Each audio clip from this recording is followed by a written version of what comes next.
I watched Drop Dead Gorgeous, which is a 1999 mockumentary black comedy film. It's directed by Michael Patrick Jan. It's written by Lorna Williams, which I believe is the first film I've reviewed written by a woman, which is great. And it stars Kirsten Dunst. Very 90s Kirsten Dunst. And I think it's just before she started getting a bit bigger on the movie making scene.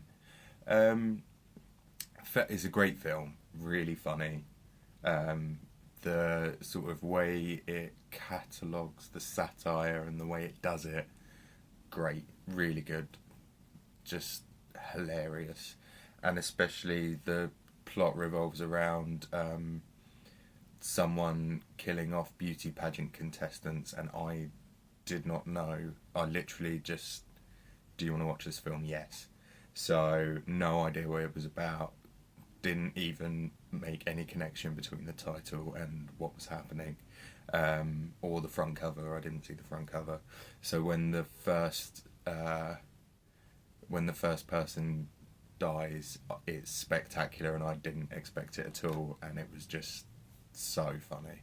And this sort of continuous satire, because from what I've heard of the facts of beauty pageants, they are disgusting things in every way, shape or form, with like lies about the prizes and things, and this really captures that side of it, but also the attitude of the contestants in doing anything to win. So it's definitely a watch from that point of view.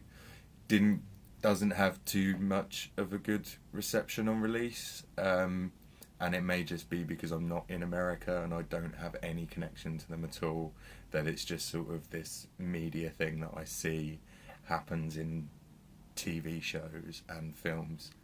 But it's so funny, for me being separate from it, so I think I've got a different view on it completely, as opposed to releasing a film taking the mick out of a historical American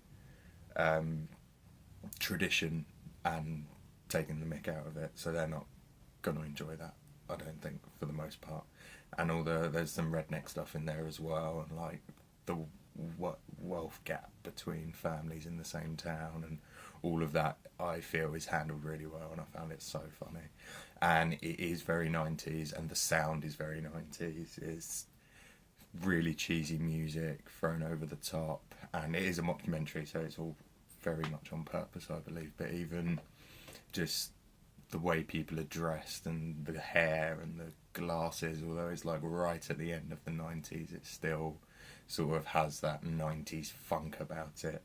And like there's this scene where Kirsten Dunst is tap dancing, and it's just blatant that the feet are not attached to the body, and all the Foley is trying to clamble together between the feet and the face. So it's sort of all in time when it's on the feet, and then it's sort of got this bit where it's out of time, and then it goes to Kirsten Dunst and it's back in time, and you can tell it's not edited well enough for them to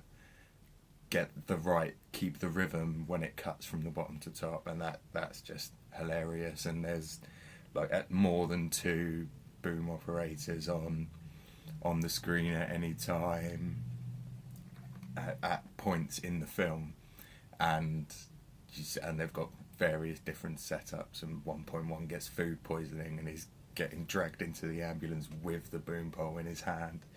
And so stuff like that, just picking at the way documentaries are made and portrayed, and especially more from the reality TV show side, because there is the joke in there as well that I don't particularly want to spoil, or happily spoil the plot, but I won't spoil that bit because that is really funny at the end. And so it's just this weird cobbled together film with different elements from different things, and it does not sound great. It was supposed to be a surround sound mix, but I didn't noticeably hear anything in the back, and that's very 90s, and I think it was just stereo but printed on a 5-channel mix, which is quite funny. So yeah, definitely watch it, especially if you find taking the mick out of beauty pageants fun, and if you want to see some bad Foley in the sense that it probably isn't their fault and it is like over the top and a pastiche to these sorts of films and some filmmaking tricks. So very good fun, definitely give it a watch. It was a big shock because I did not expect to enjoy it, in all honesty, from the title and what I've heard people say about it, but I absolutely loved it, and for me it might be up there with one of my favourite mockumentary comedy films, so it's good. Hope you enjoy it, and I have seen Avengers Age of Ultron and I've tried to review it, but I'm not happy with it, so I will do it soon, but I might watch it again before I do, so hopefully I'll be able to do that in the next week or so. But yeah, enjoy.